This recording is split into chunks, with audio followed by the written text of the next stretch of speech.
संस्कृत व्याकरण का अभ्यास कर रहे हैं। इसके पहले के क्लास में ने स्वर वर्ण के बारे में देखा। सरस्वती वंदना करेंगे। सरस्वती नमस्तुभ्यं वरदे ज्ञान रूपिणी विद्यारंभं करिष्यामि सिद्धिर्भवतु मे सदा। वाक्यकारं वररुचि भाष्यकारं पतञ्जलि पाणिनिं सूत्रकारं च प्रणतोऽस्मि जयम्। वर्णमाला स्वर वर्णों का उच्चारण करेंगे और आ ई ई उ ऊ ए ऐ उ ऋ लु ओ औ अं, अः। वर्णमाला में हस्त वर्णों का उच्चारण और ई ए उ लु। दीर्घ स्वर वर्णों का उच्चारण आ उ ए उ औ अनुस्वार अम विसर्ग अह। और ये जो वर्ण है इनमें उदात्त अनुदात्त और स्वरित ये तीन प्रकार के उसके पीछे आएंगे। ऊपर नीचे करके जो बोलना होता है के साथ शुद्ध वर्ण भी एक होता है और उसे कहते हैं अवर्ण। व्यंजन वर्णों का अभ्यास करेंगे। व्यंजन वर्णों का कल कौन से वर्ग है देखें। तू तू तू तू तू ये 5 वर्ग है और ये वर्ग इसलिए कहे गए हैं क्योंकि उनका उच्चार स्थान अलग अलग है। तू वर्ग का उच्चार स्थान कंठ है, कंठ से। तू वर्ग का उच्चारण स्थान तालव्य, दांत के थोड़े पीछे थोड़ा रफ एरिया है वहां से। तू वर्ग का उच्चारण स्थान मूर्धन्य, जो ऊपर का डोर है वैसा वहां पे। तू वर्ग का उच्चारण दंत्य, जीभ दांत को लगेगी। और तू वर्ग का उच्चारण स्थान और जब उच्चारण होगा तो होठों को दोनों ओर एक दूसरे को लगेंगे। ओ, ओ, ओ, ओ, ओ, ऐसे। ये हर वर्ग में 5 वर्ण है और ये 5 जो वर्ण है उनमें अल्प प्राण, महाप्राण और अनुनासिक ऐसे उनके विभाग भी करे हैं। पांचवा जो कॉलम है उसको अनुनासिक कहते हैं कि नासिका का उपयोग होता है उच्चारण के लिए, जैसे न, ञ, ण, न, व। और ये हलंत होते हैं, मतलब उसको आधे हर वर्ण जो होता है ना पूर्ण नहीं है, उसको पूर्णत्व लाने के लिए किसी एक स्वर के साथ उसको होना पड़ता है तो यह पूर्ण अक्षर बनेगा। तो के साथ ओ बनेगा तो अधिक ओ, तो उसका तो ऐसा उच्चारण। आधे तो के साथ जब ऊ लगा तो उसका ऊ ऐसा उच्चारण। दीर्घ उकार लगा तो ऊ ऐसा उच्चारण। तो का, ई, उ, ए, कई, को, कौ, कम, कहा। ऐसे हर व्यंजन का हर स्वर वर्ण के साथ जब संयोग होता है तो वो अक्षर बनता है और उसका एक अलग अर्थ भी बनता है। वैसे ही च, च, छ, ज, झ, ञ ये जो है उनके भी अ से लेकर अम, आहा, तह ये अलग अलग शब्द अक्षर बनेंगे। च, चा, ची, ची, चू, चू, चे, चई, चो, चौ, चम, चहा, ऐसे। तो हर जो व्यंजन वर्ण है उसको एक एक स्वर वर्ण के साथ आप ये उसको चार्ट को आप अ, अपने खाली समय में आप उसको दोहराइएगा। ऐसा मत करें कि ये छोटे बच्चों का है, ये बहुत ही, ये जो अभ्यास है वो बड़े बड़ों का ही है। क्योंकि इन अक्षरों से ही हर अक्षर को, हर वर्ण को एक वाइब्रेशन है, और ये वाइब्रेशन हमारे शरीर, मस्तिष्क और नर्व्स में जाता है, और इन्हीं वर्णों से मंत्र बनते हैं, और मंत्रों की शक्ति होती है, और वो मंत्रों की शक्ति से यज्ञ, याग और हवन होते हैं, और देवताओं को आहुति प्रदान की जाती है, वहाँ उन देवताओं को आवाहन किया जाता है, और देवताओं को जो भी हम अर्पण करेंगे इन्हीं मंत्रों के साथ ही वो होता है। इनके साथ भावनाएं जुड़ी होती है, वाइब्रेशंस जुड़ी होती है, हमारी इंटेंशंस जुड़ी होती है। तो इसके साथ ये पूरा अ, ये वर्णों का संसार है ये, क्योंकि ये पूरा संसार ही जो है, प्रपंच है, पंचभूतों का पूरा पूरा ब्रह्मांड एक वाइब्रेशन के साथ ही चलता है, और उस वाइब्रेशन में ही हमें ट्यून अप होना होता है। कैसे ट्यून अप होंगे हम इस पूरे ब्रह्मांड के वाइब्रेशन के साथ? इन वर्णों के साथ। वर्ण क्या है? एक ध्वनि है। ध्वनि के साथ, ध्वनि से मतलब ये ध्वनि अंदर हम उत्पन्न करेंगे, और बाहर की जो ब्रह्मांड की ध्वनि है उसके साथ हम मैच करें, तब हमारी भावनाएं उस ब्रह्मांड के साथ हम मैच कर पाएंगे, उनके साथ हम कम्युनिकेट कर पाएंगे। उस कम्युनिकेट करने से होगा क्या? आपने कुछ साल पहले आपने देखा ही होगा कि कुछ ब्राह्मणों ने यज्ञ याग आदि करके उस इलाके में बारिश नहीं हुई थी कई सालों तक, तो उस यज्ञ याग के साथ और मंत्रों के उच्चारण के साथ वहां बारिश हुई। तो आ, कौन से भी पूजा भी करते हैं तब हम जो मातृका न्यास कहते हैं, उन मातृका न्यास का ही प्रमुख अंग होता है ये अक्षर, ये वर्ण होते हैं।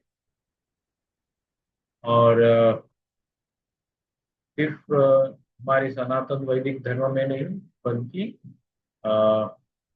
बुद्धिस्ट जो पूजाएं होती है, तांत्रिक पूजाएं बुद्धिज्म की, वहां पे भी इन मातृका न्यास का ही उपयोग होता है। हालांकि वहीं से ये मातृका न्यास आया है, ऐसे कहा जाता है। तो श्री रामकृष्ण को जब इन वर्णों का जब आभास होता था, वर्ण सुनने के साथ ही वो समाधि में जाते थे। कि वो कहते कि कोई गाली भी देता है तो गाली कैसे, वो समाधि में जाते थे। क्यों? वो वर्णों से बने। वर्ण क्या क्या है? उन वर्णों से वे वैदिक मंत्र बने। तो कोई भी उनकी निंदा भी करे तो भी वो समाधि में जाते थे। वो लोग ये तो हमारी कथा बोलছে, हमारी कथा होচ্ছে वर्णों के साथ, तो वो वर्ण के साथ ट्यूनअप है, और वो समाधि में जाते थे।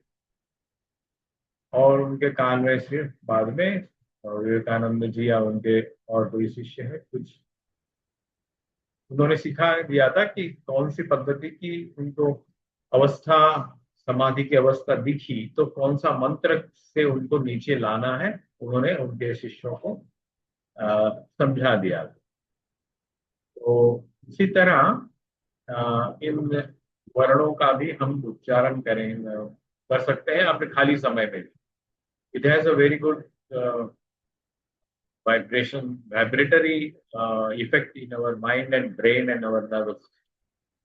हमारे जो एक मार्शल आर्ट के गुरु हैं, चाइनीज, उन्होंने भी इसका उल्लेख किया है मेडिकल किगोंग में कि इन आद्याक्षरों के साथ ही वो उच्चारण करके अपनी एनर्जी, इनर इंटरनल जो एनर्जी की जो होती है ना, वो बढ़ाते हैं और उसको रेगुलेट करते हैं। तो इस सिर्फ सनातन धर्म में भी नहीं, लेकिन चाइनीज और मेडिसिन में, जापानीज मार्शल आर्ट में इन वर्णों का उच्चारण होता है। जितना मेरा अल्प परिचय हुआ है दो पद्धतियों से, तो इट्स एन यूनिवर्सल थिंग। तो इसका उपयोग हम खाली समय में बैठे बैठे तो हम ऐसे ही उच्चारण समझो भी करते हैं। मैंने भी करके देखा है, बहुत अच्छा इफेक्ट आता है। जो भी हमारे दिमाग में जो जितने भी कचरा भरा हुआ होता है ना, इमोशनल इफेक्ट्स होता है, किसी से कुछ मनमालिन्य होता है और कुछ चीजें होती है या थकान होती है हमारे बहुत, तो उससे भी उभरने के लिए इन सफर का उच्चारण बहुत लाभदायक होता है। मैं ये मेरा पर्सनल अनुभव है। तो आगे चलते हैं इनको लेकर के। इसमें संयुक्त व्यंजन तीन है, क्ष, ज्ञ और त्र। जनरली ये जो ज्ञ है, कोई कोई उसको ज्ञ कहते हैं, ENY, या ज्ञ, ज और य, जैसे यहाँ लिखा है। अक्षर उसका ज और य एक साथ आने से ज्ञ उच्चारण, DNYA और या JNYA, ऐसा अक्षर उच्चारण है उसका, ज और य।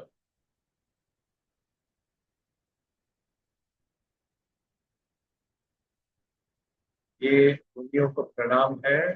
माहेश्वर सूत्र होता है। और ये कहाँ से आए ये जितने भी वर्ण है, मतलब स्वर वर्ण और व्यंजन वर्ण, वो कहाँ से आए? वो आए अपने माहेश्वर सूत्र से। माहेश्वर सूत्र क्या है? महेश्वर मतलब भगवान शिव, उनके आशीर्वाद से ये वर्णों का आविष्कार हुआ। और महर्षि पाणिनि को, उन्होंने इस वर्णों को फॉर्मुलाइज्ड किया, सूत्रों में बांध दिया। तो एक श्लोक है, वृत्तावसाने नटराज राजो ददादढक्काम नव पंचवारम बुद्धर्तु कामो सदकाभिसिद्धान् एतत् विमर्शे शिवसूत्र जालम। शिवसूत्र जालम, जालम नेटवर्क ऑफ सूत्र, फॉर्मूलाज। कौन से? शिव, शिव सूत्र, क्योंकि वो शिव से प्राप्त हुए हैं। इस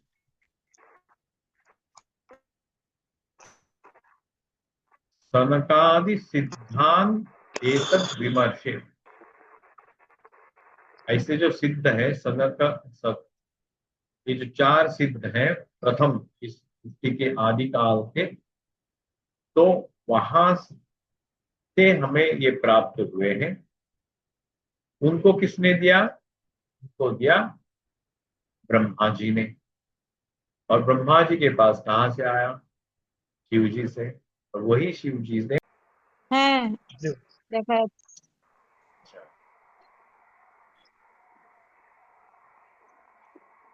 हमारे जितने भी जो वर्ण है, उनका जो उद्गम स्थान है इन माहेश्वर सूत्रों में है।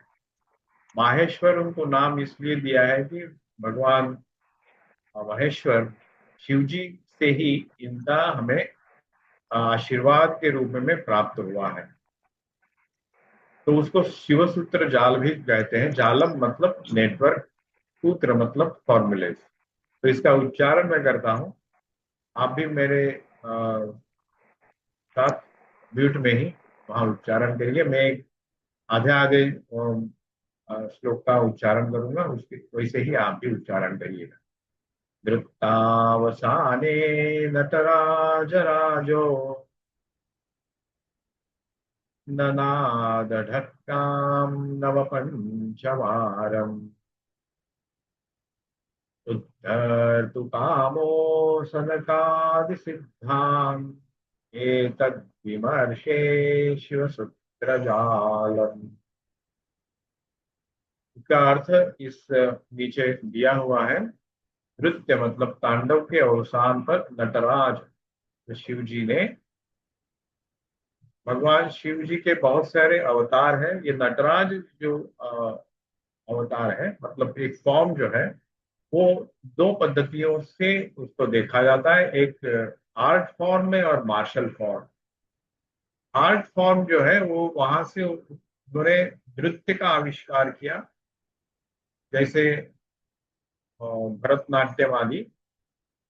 और मार्शल फॉर्म में उन्होंने तांडव का आविष्कार किया, जहां वो भवसात्मक वो आकृति है वो। तो ये दोनों प्रकार से, और जहाँ आर्ट फॉर्म हो है वहां पे संगीत, नाट्य और शब्द, ये शास्त्र वहां पे मिलते हैं। और कहा जाता है कि उन्होंने डमरू बजाया नवपंचवारम, 14 बार। उनमें एक बाजू से ऐसे कहा जाता है कि एक बाजू से संस्कृत की इस भाषा का आविष्कार हुआ और दूसरी बाजू से तामिल का आविष्कार हुआ। तो तामिल भी इतनी ही पुरानी भाषा है। तो उनमें भी संस्कृत के शब्द हम हमें दिखाई देते हैं। हालांकि मैं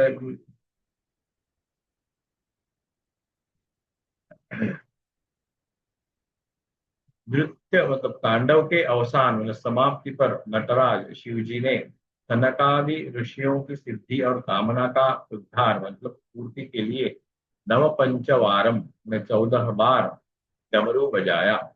इस प्रकार 14 शिव सूत्रों का ये जाल मैंने वर्णमाला प्रकट हुई। डमरू के 14वां बार बजाने से 14 सूत्रों के रूप में ध्वनियां निकली।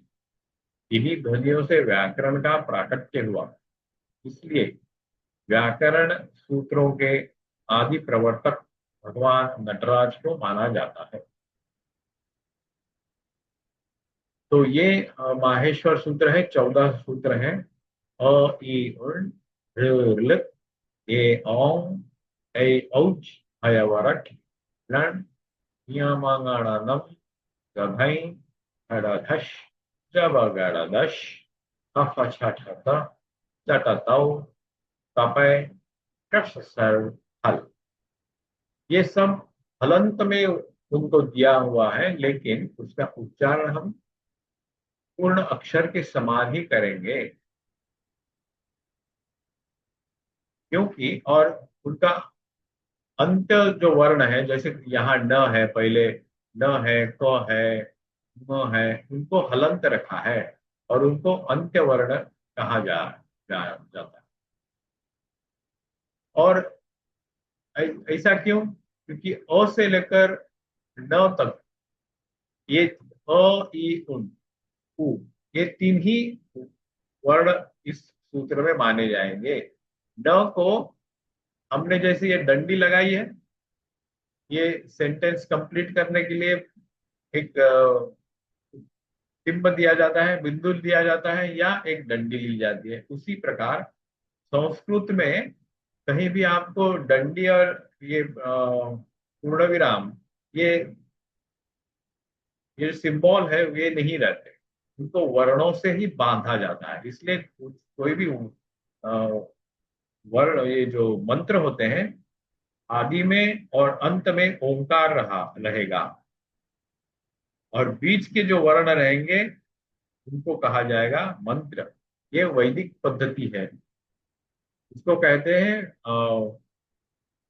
आबद्ध करना, मतलब कोटेशंस बोलते हैं ना, तो कोटेशंस में रखा जाता है किसी भी मंत्र को, ओम आदि में, ओम अंत में, तो ये मंत्र हो जाए। वैसे ही ये सूत्र को पहला जो सूत्र है उसको उसमें क्या क्या आएगा, अ ई उ, तो उसको कहा, और बाद में पूरा समझो लिखे तो अ ई उ, रु रू, ए ओ, ए ओ, ऐसे सब एक साथ आएंगे, लेकिन उनको तोड़ने के लिए, बीच बीच में उसको भाग करने के लिए एक पार्टीशन देना पड़ेगा। इसलिए उस पार्टीशन को ये ण, क, ङ, च, ट ये दिया हुआ है।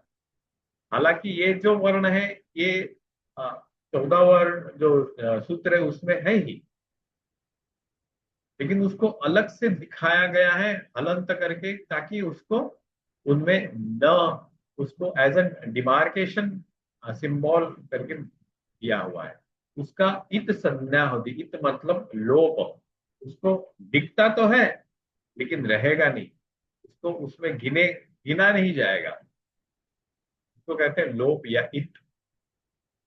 तो ये पाणिनि का अलग अलग सूत्रों में हम जानते हैं ये वाला, ये 14 सूत्र है। इसका हम फिर से एक बार उच्चारण करें, आप भी मेरे पीछे में दोहराइएगा।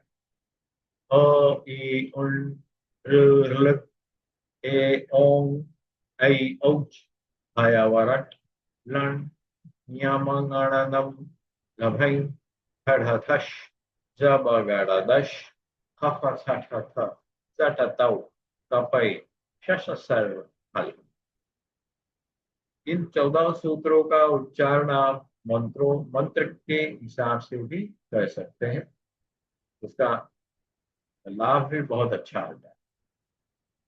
तो अलग अलग ये ग्रुप्स किए हुए हैं। ग्रुप कैसे किए हैं देखिए, फॉर एग्जाम्पल ये जो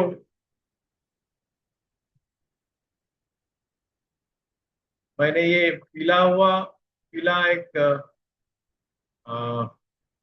उसको आउटलाइन किया, दिखाई दे रहा है,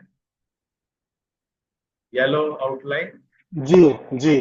हाँ, इन ओ ई उ, ये जो है ना, इनमें आपको पूरे वो स्वर वर्ण दिखाई देंगे, है। अ आ ई ई उ ऊ, ए ऐ ओ औ,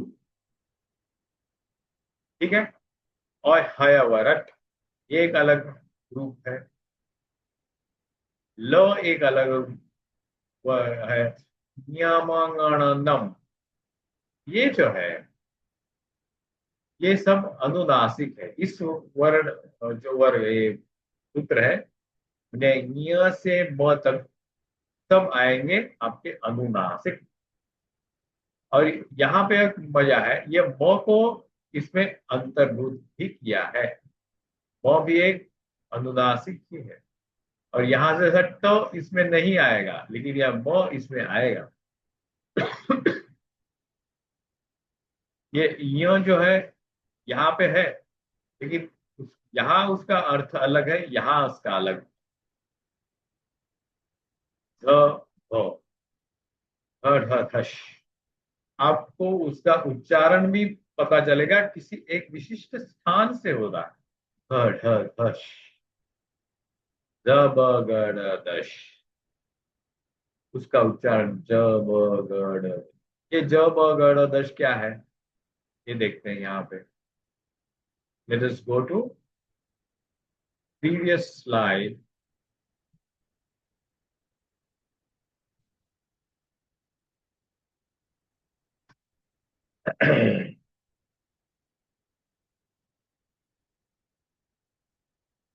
अभी हम यहाँ पे ये जो है ना, द ज ड द ब, ये वर्ण एक साथ आ गए वहां पे, जब ब ग द द, ठीक है। तो इस तरह से उन्होंने वो फॉर्मुलाइज्ड किया है ताकि वो एक साथ चले आए, सीधे देखें तो यहाँ पे। और दूसरी मजा देखते हैं अभी।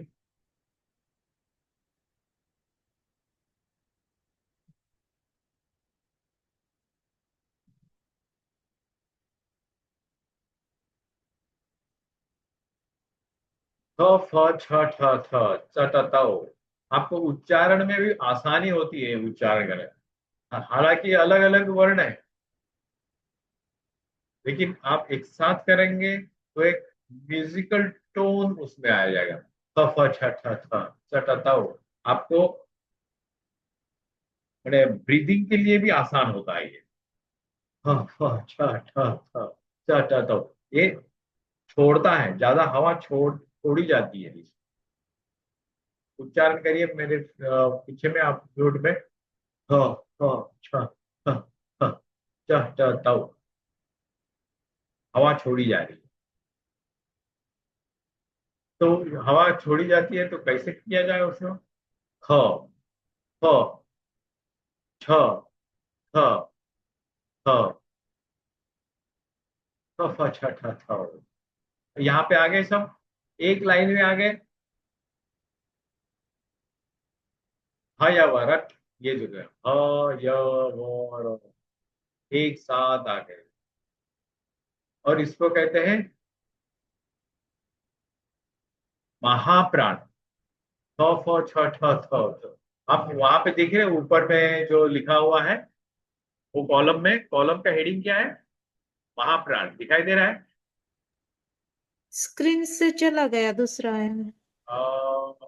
आपका अ, हाँ दिखाई दे रहा है स्वामी, दिखाई दे रहा हाँ, ये चार्ट है ना, चार्ट लगाया मैंने। है, ये दिखाई दे रहा है।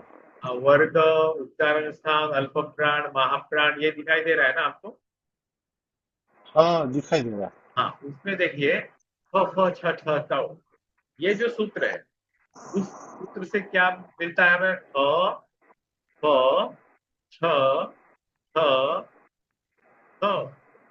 ये वो हो गए महाप्राण, मतलब हवा ज्यादा छोड़ी जाती है।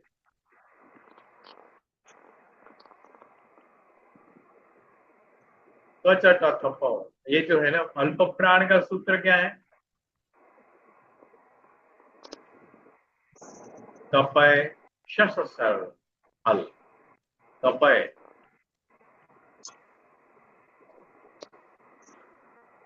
अभी अभी माहेश्वर सूत्राणी के पास आ गए हम। जी जी यहाँ 14 सूत्र दिखाई दे रहे हैं। जी। ये देखिए, जब गड़ दश, जब गड़ द, ये आ रहे हैं। ये हाँ एक ग्रुप हो गया। अभी हम उस चार्ट में जाएंगे और देखेंगे उसका। ये द ओ द द दश, ये क्या हुआ? अल्प प्राण। ज ओ द द द। अच्छा, अल्प प्राण में आ गए सब एक साथ। मतलब महाप्राण, अल्प प्राण, इन्होंने अलग अलग आराम से इन 14 सूत्रों में इनका भाग कर दिया है। बोलने में आसान होता है, फिजिकल है। और हाँ, ये ध्वनि का शास्त्र है। और ध्वनि कैसे निर्माण होती है? हवा के साथ। ये हवा हम अंदर लेते हैं और हम छोड़ते हैं, उसको रेगुलेट करते हैं, कितनी हवा छोड़नी है, कितनी रोक के रखनी है, कितने परिमाण में उसको छोड़ना है। तो इस तरह वहां पे हम अपना ये जो हमारी ब्रीदिंग सिस्टम जो है ना, वो भी अच्छी होती है। हमारे अंदर के प्राण जो है ना, एक्चुअल प्राण, प्राण उदान और समान जो पंच प्राण है, वो भी शुद्ध हो जाते हैं। इससे प्राणायाम की भी ज्यादा आवश्यकता नहीं है, वो करके बाद में ये जब करते हैं तो और अच्छा फायदा भी होता है। तो प्राणायाम के बाद हम सूत्रों का उच्चारण करते हैं और इन वर्णों का उच्चारण करते हैं। कैसे भी करिए, क ख छ क ख ग घ ङ, ऐसे करिए। या आप इन 14 वर्णों के साथ, 14 सूत्रों के साथ करिए। मैंने अ ई उल ऋ ल ए ओम ऐ औच अयवरट नन यमंगणनम नभै गढ़ थश। दश अपय ऐसे भी करें तो आपको फायदा हो। एक सांस में आप पूरा बोल सकते हैं, पूरा ब्रीदिंग लिया और काइंड ऑफ प्राणायाम और काइंड ऑफ।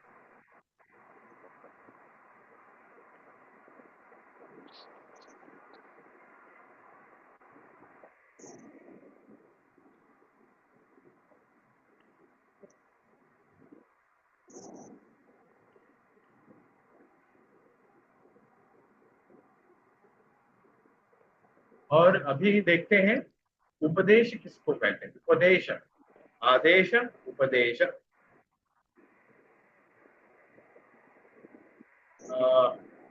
तैत्तिरीय उपनिषद में आपने ये सुना होगा, एष आदेश एष उपदेश, एक आता है। और उपदेश मतलब जो पहले कहा जाता, पहले कहा गया। किसने कहा गया? कि हमारे जो संस्कृत के आदि प्रणेता है, उन्होंने जो पहले कहा, मतलब ये जो सूत्र कहे, वर्ण कहे, वो है उपदेश। धातु सूत्र गणोणादि वाक्य लिंगानुशासनम आगम प्रत्ययादेशा उपदेशा प्रकीर्तिता।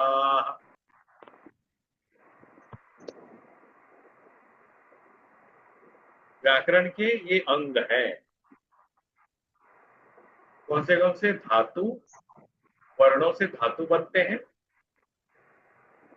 और वर्णों से पद बनते हैं, वाक्य बनते हैं। और वाक्य बनने के लिए धातु की आवश्यकता होती है, क्रियापद बनते हैं। तो धातु, सूत्र मतलब ये 14 सूत्र है, माहेश्वर सूत्र, वो गण, गुण आदि। लिंगानुशासनम, लिंग अनुशासन मतलब जहां पे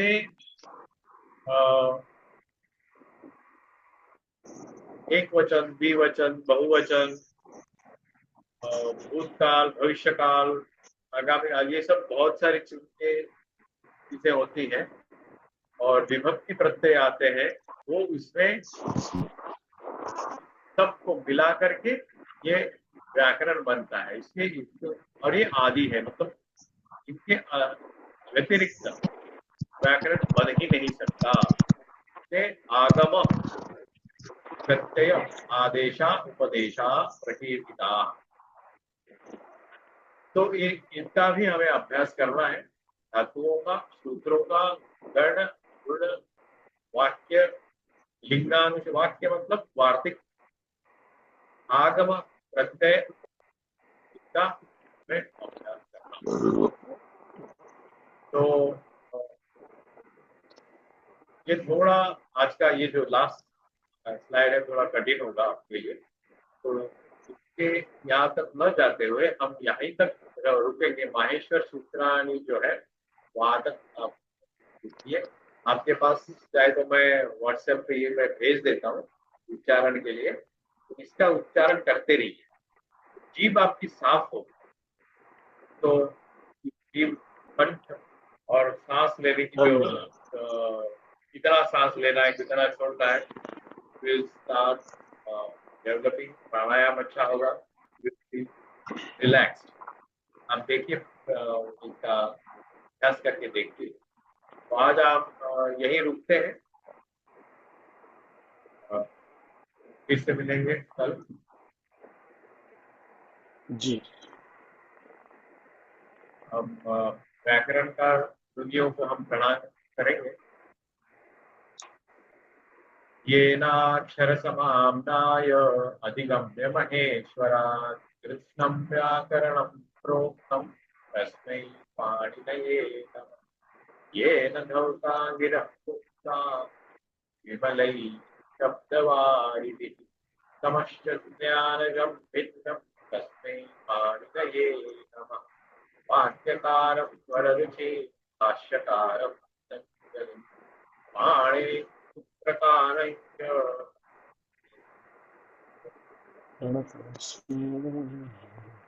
और एक ये जो ध्येय मंत्र जो है ना, तो वो भी उसका भी पाठ करेंगे। पठामि संस्कृतं नित्यं, वदामि संस्कृतं सदा, ध्यायामि संस्कृतं सम्यक्, वन्दे संस्कृतमातरम्। संस्कृतस्य प्रसाराय नेजं सर्वं ददाम्यहम्। संस्कृतस्य सदा भक्तो वन्दे संस्कृतमातरम्। संस्कृतस्य कृते जीवन् यज आत्मानमाहुतं मन्ये, वन्दे संस्कृतमातरम्। नमः सरस्वती नमस्तुभ्यं वरदे ज्ञानरूपिणि विज्ञानम् परिपूर्णां सिद्धिं भवतु मे सदा। हरि ओम तत्सत्। ओम शांति शांति शांति। हरि ओम राम